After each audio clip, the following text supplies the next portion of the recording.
About the issue with the courts, the judges not having oaths of office bonds and get his... That's easy. Just probably 99% of them don't operate under that because administrative tribunal hearing officers. That's all they are. The really long way of saying it is civil administrative tribunal hearing officers. And you find them a lot in Australia, stylized exactly like that. But here we call them judges. In England, they call them magistrates.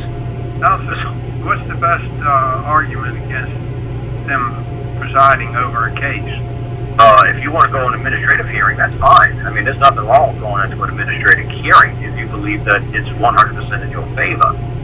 But if you want to pin them so where the other side can't open their mouth and say anything, that's when you drag them into a common law court of record. But an administrative hearing, like I said, they don't have to do it. Now, I've been asked many times to sit down here for workman's compensation and lawful termination hearings. So there's 5 of us that sit on a panel. I'm not under no constitution. I don't care if this clown starts yelling up and down, hey, I want my constitutional rights back.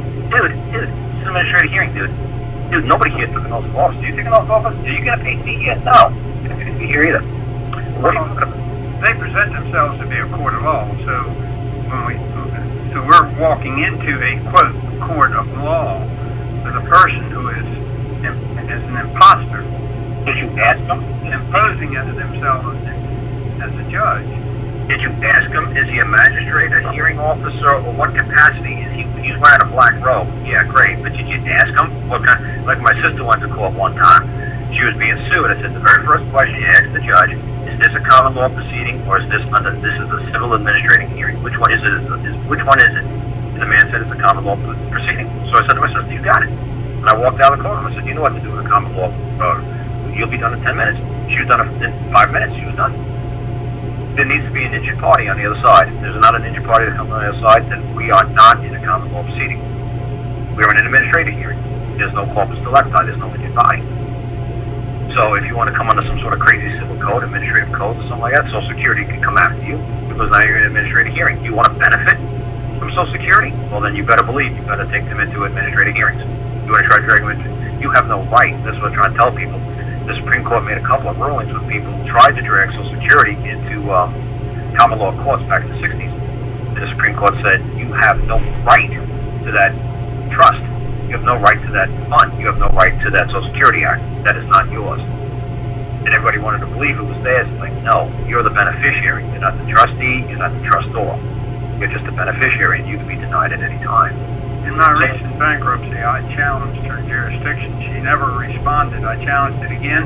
She didn't respond, but I got a letter from the United States Bankruptcy Court telling me the documents I requested could be obtained from Honorable Thomas Hogan, and gave the address in Washington, D.C. I wrote him. I didn't get an answer. I got a little nasty.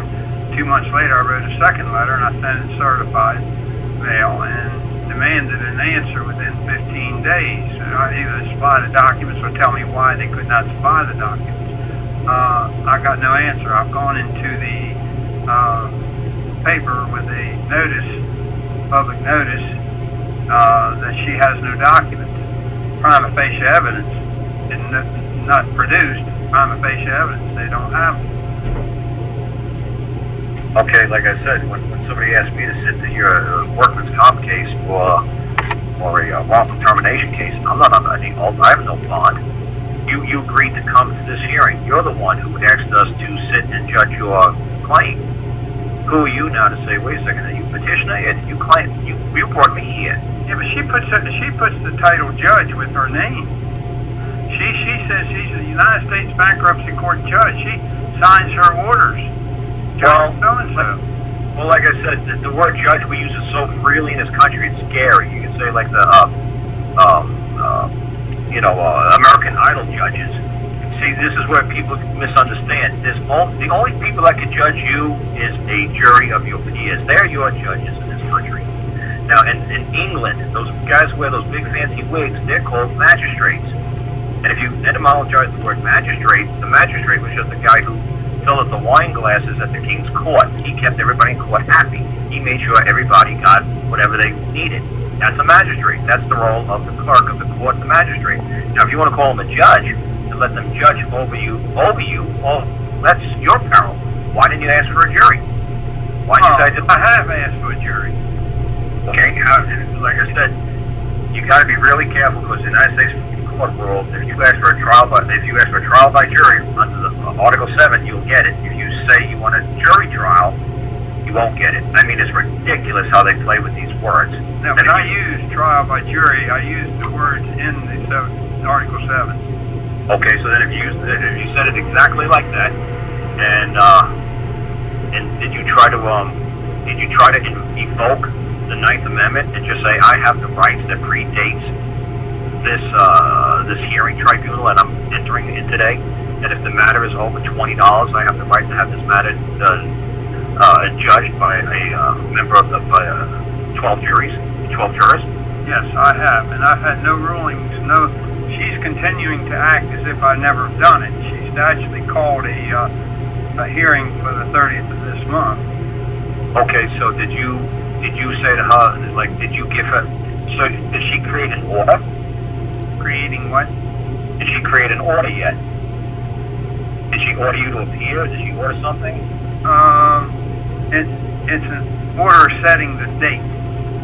Okay, so like I said, to me, when I look at it this way, when anybody tries to order you to do something, you have to say to them, what gives you the authority to order me about?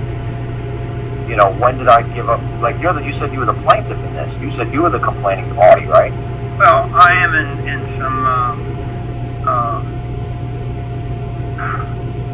adversarial proceedings. I'm the plaintiff, but in the bankruptcy, I'm known as the debtor. Oh, well, then the debtor is a slave, is a defendant. He's got no rights.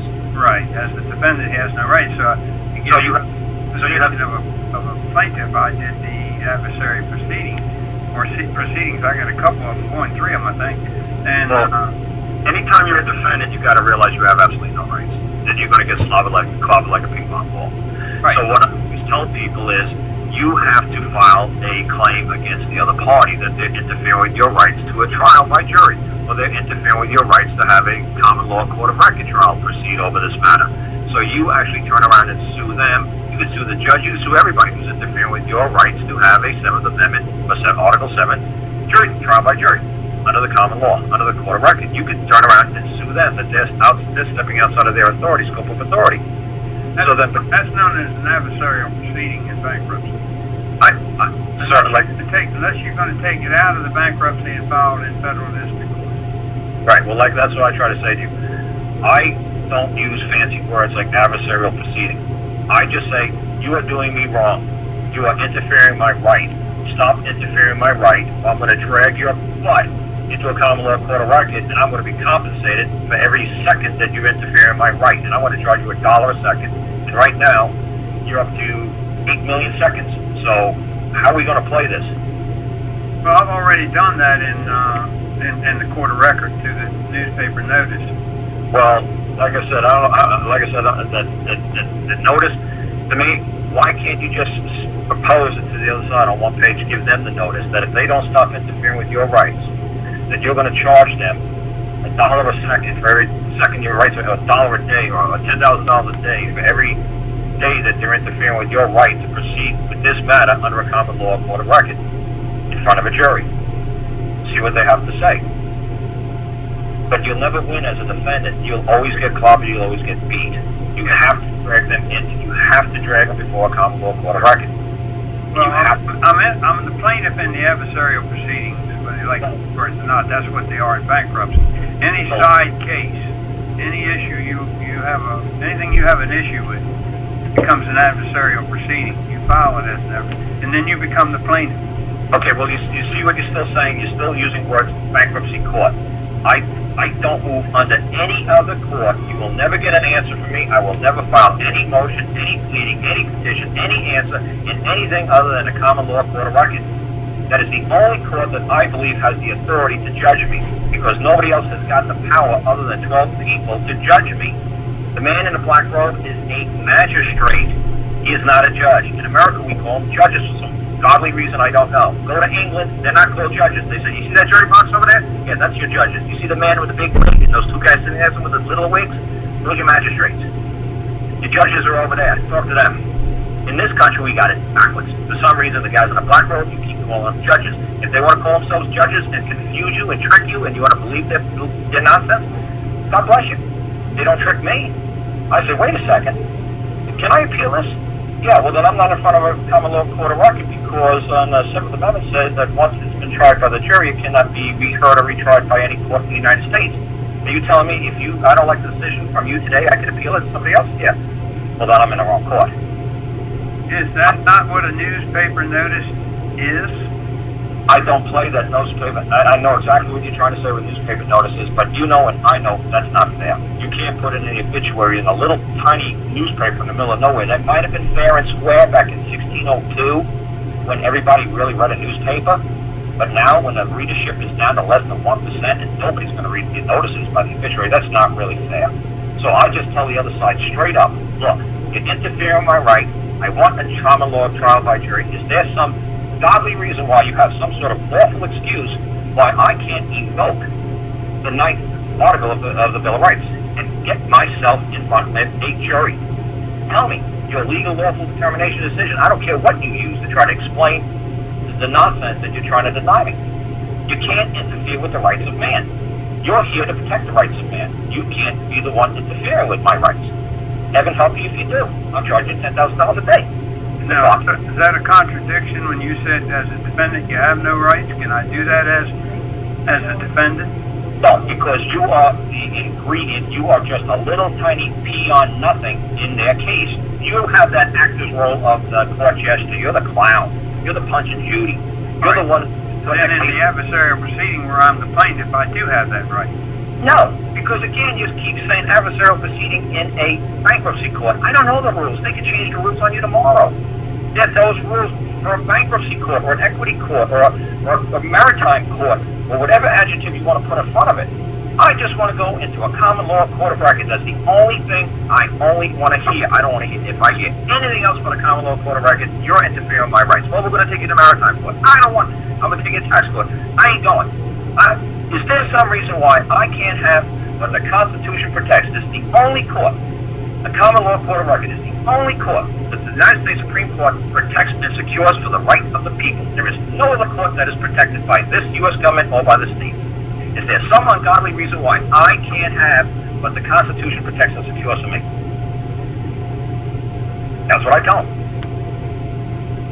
Well, this is true again. What? Do you have a comment on how you change your standing when you're in bankruptcy? Do you just... You just a whole new case. You start a whole new pleading, a whole new case, a whole new suit, a whole new everything. I get so far away from their silly nonsense. The only thing I refer them to is the man who's interfering with my rights is some guy named a magistrate, judge, head clerk Smith, and some prosecuting guy who says he works in the Attorney General's office. Read my lawsuit. I put it on Angela's website. See how I stylized it. See how I explained how they're wrongdoers. They're not defendants. They're wrongdoers. You won't see the word defendant anywhere in my lawsuit. They did me wrong. I want to be compensated for the wrong. Am I fighting these men? No. If I was fighting them, I'd say put up your dukes, defend yourself. I don't want to fight them. I'm telling them, you did me wrong, I want compensation. And if they say no, you know what? I'm turning to the jury. Jury, did these people do me wrong? Yes. You tell them to give me money now. Okay, give this man money. I'm not fighting this man. I'm not bringing the controversy to the public. I'm not calling them defendants. I'm not fighting these men. I'm bringing my case, my claim, before a jury. And I'm telling them, pleading my heart out to the jury, look, these men did me wrong. I want to be compensated for the wrongdoings that these men did to me. Please tell these men to stop doing the wrong they're doing to me and compensate me $10,000 a day for every time they did it to me. Now, if you think that's excessive, jury, don't give me so much. Give me $1. I don't care, but tell these men to stop doing what they're doing, please. And that's the way I word it. You see the cover of my lawsuit? I don't put the letter V in there. I just put a black straight line between the parties' names. And I put myself as the prosecutor, and everybody underneath me is a wrongdoer. They did me wrong. Now you file that in federal district court and demand it trial by jury. That's it, absolutely. Look at the cover. It's really simple the way I stylized it. I used Blackstone's Commentary, Volume 3, Chapter 23, Section 378, where it said that the jury at its own hazard and its own peril gets to determine the delicate matters of law and fact, and then once it's tried, either for the plaintiff or defendant, that verdict is final. That's it. I want to get a copy of that. That sounds like a good template. Simple template, beyond simple. Any of their codes, if you want to refer to their codes, use the letter CF, like Cactus Frank. You got to learn what CF means. It's like, not only do I believe what they did is wrong, but CF, Title 42, Section 1983, says that they can't interfere with the rights of the citizens of the United States. Now, I'm not saying I'm a citizen of the United States, but they know that what they're doing as a public official, they can't even do it to the citizens of the United States. I'm not saying that, but I'm just comparing it to me as a man. They can't do what they did to me. So always compare what they did wrong to you to what the United States Supreme Court agrees is what's wrong, what the state statutes say is wrong, what the citation of the Bible says is wrong to you, but you always use CF. Like if you look at my lawsuit, you say, wow, he's got CF like everywhere. Compare that to United States Supreme Court ruling in Plastic versus CIA. Look at that as compare that to Blackstone's commentary. Look at that compared to Alabama Code of 1955, Section 36.1, 36.5. Compare that with. They are not allowed to do that, even under their own laws. It's not only my belief, it's their law that they're also in violation of. They're interfering with my right, and they're also in violation of their own law, of their own codes, of their own ordinances. They're in violation of their own nonsense that they write. You see how I stylize it? But you always